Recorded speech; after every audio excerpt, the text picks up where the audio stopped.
হঠাৎ করে সব চুরমার হয়ে গেল বন্ধুরা। আমার চুন্নু ঠিক কী কারণে মরে গেল সেটাই বলবো আজকের এই ভিডিওর মাধ্যমে। বন্ধুরা দেখো, এখানে চুন্নু মুন্নু আর তাদের 5টা বাচ্চা সবাই একসঙ্গে ঘুরছে। আর চুন্নু মুন্নুর বাচ্চাদের রাখার জন্য আমি একটা বড় খাঁচা কিনে এনেছি, কারণ এই 5টা বাচ্চা খুব বড় হয়ে গেছে আর এদের রাখার জায়গাটা খুব ছোট ছিল। তাই হঠাৎ করে আমি খাঁচাটা কিনে আনলাম এদের রাখার জন্য। তারপরে বাচ্চা খরগোশ কটাকে নিয়ে চলে এসেছি আমি বাড়ির মধ্যে। দেখো, খাঁচার মধ্যে ওদের রেখে দিয়েছি, খাবার খেতে দিয়েছি, ঘাস আর পালং শাক। ওরা বসে বসে খাচ্ছে। ওরা কিন্তু একটু বড় জায়গায় থাকতে পেরে এবার হয়তো আনন্দে থাকবে। তো যাই হোক বন্ধুরা, হঠাৎ করে চুন্নু মারা যাওয়ার কারণ হলো চুন্নু আগামীকাল 6টা বাচ্চা জন্ম দিয়েছিল।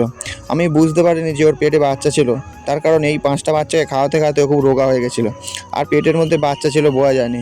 কিন্তু আগামীকাল দুপুরবেলা ও 6টা বাচ্চা জন্ম দেওয়ার পরে ঘুরেছে, খেলেছে, কিন্তু সন্ধ্যেবেলা হঠাৎ করে দেখি ও মারা গেছে।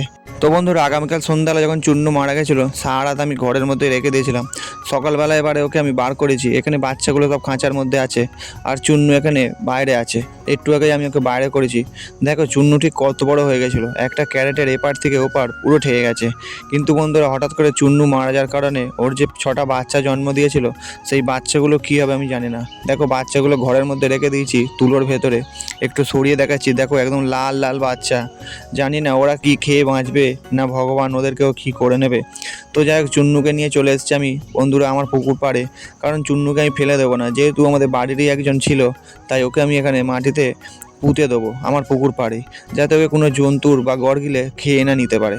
তো প্রথমে পুকুর পাড়ে এসে আমি আমার যে নেটটা ছিল সেই নেটটা সরিয়ে বেশ বড় করে একটা গর্ত খুলবো, কারণ চুন্নু তো আমাদের খুব ভালোবাসার একজন ছিল। তাই ওকে আমি আমার পুকুর পাড়েই পুঁতে রাখছি, যাতে যখন তখন আমি ওর গিয়ে সমাধিটা দেখতে পাই। তো বেশ কিছুক্ষণ মাটি খোঁড়ার পরে একটা বড় গর্ত খুলে ফেলেছি। এবার এখানেই বন্ধুরা চুন্নুকে রাখবো।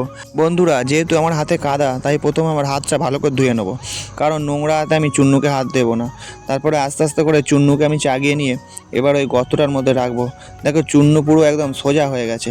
তারপর গর্তটা রেখে বেশ কিছু ফুল ওর গায়ের কাছে দিয়ে তবেই আমি ওকে মাটি চাপা দেবো। বন্ধুরা, সবার মুখে আমি শুনেছি খরগোশ 3 মাস ছাড়া বাচ্চা দেয়, কিন্তু চুন্নু 1.5 মাস হওয়ার পরেই আবার ওই 6টা বাচ্চা জন্ম দিয়েছে। হয়তো সেই কারণেই চুন্নু মারা গেল।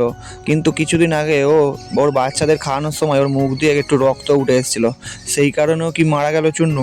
তো যাই হোক বন্ধুরা, চুন্নু তো মারা গেল, খুবই কষ্ট পেলাম। আমার এই 26 বছরের জীবনে এত কষ্ট আমি এই প্রথম পেলাম।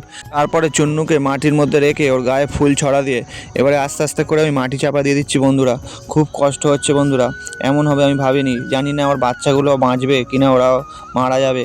তো এক করে পুরো চুন্নুকেই আমি এরমভাবে চাপা দিয়ে দেবো। তারপরে ওপরে ভালো করে নেট চাপা দেবো, তারপরে পাতা দিয়ে দেবো, যাতে কোনো জন্তুর পশু পাখি ওকে খেয়ে না নিতে পারে।